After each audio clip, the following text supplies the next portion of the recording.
Coronal mass ejections, or CMEs, are huge clouds of plasma and magnetic field occasionally thrown off by the sun.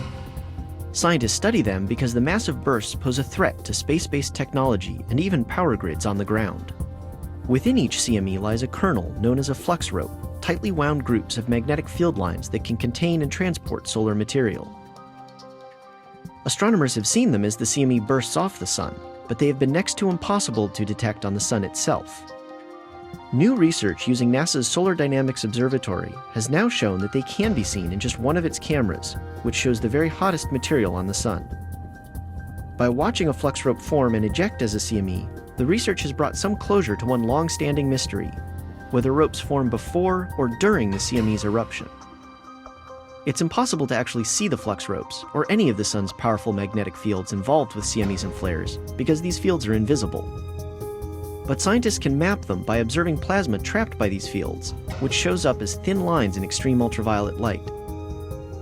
Since Earth's atmosphere naturally filters this UV light, scientists must observe it using telescopes in space, such as NASA's SDO, so there have been relatively few detailed observations of CMEs, particularly at higher temperatures.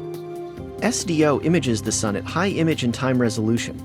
It is also the first satellite to consistently observe light with a wavelength of 131 angstroms, which highlights plasma at temperatures of around 10 million degrees. This wavelength is usually reserved for studying solar flares, but what NASA and Naval Research Laboratory scientists found is that the flux ropes associated with CMEs could only be seen at this temperature. On July 19, 2012, a CME erupted from the visible edge, or limb, of the sun. Because it was on the limb, the flux ropes were in profile and particularly visible. Even more important, the flux ropes appeared about 7 hours earlier in the same location. The ropes were visible as a line of figure eights that looked exactly the way theorists predicted they would. This is the first direct evidence that flux ropes form well before a coronal mass ejection.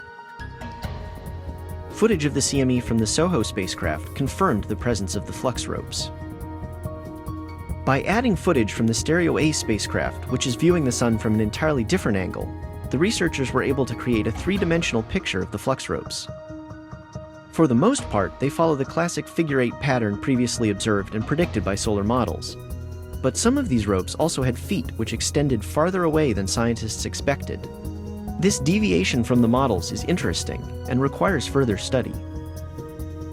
Besides showing proof of early flux rope formation, this study also paves the way for future flux rope and CME research by literally finding a new light to observe them in. The possibility of using flux rope formation as an early warning system for CMEs means that this line of research can have some very practical and far-reaching applications. And it can also help wrap up some of the long-standing mysteries of the sun.